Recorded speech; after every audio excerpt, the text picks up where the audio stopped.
کو بیماری لگ جائے پہلے وہ ہر کوشش کرتا ہے، ہر ڈاکٹر کے پاس جاتا ہے میری بیماری ٹھیک ہو جائے، کبھی کس ڈاکٹر کے پاس جا، کبھی کس ہاسپٹل میں جا، کبھی کہاں جا، کبھی کہاں جا۔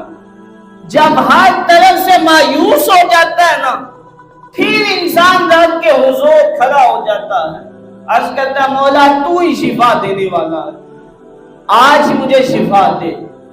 جب ہر طرف سے دروازے بند ہو جائیں، اللہ رب العزت کی طرف سے اعلان ہوتا ہے اب بھی بندے میری طرف آ، پھر بندہ رب کی طرف جاتا ہے، جب سارے دروازے بند ہو اس کی رحمت کا دروازہ کھلا ہوتا ہے۔ تو یہ بیماری یہ رب کی یاد دلاتی ہے۔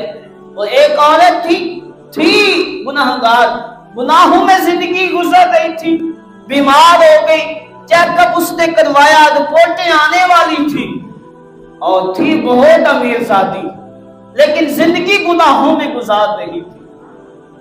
جب اس نے اپنی رپورٹیں کروائی، جب رپورٹ آئی تو وہ رپورٹ دیکھ کر نہ حیران رہ گئی، بہت پریشان ہوئی کہ رپورٹ پہ کیا لکھا تھا کہ تجھے کینسر ہے، اب تو چند دنوں کی مہمان ہے۔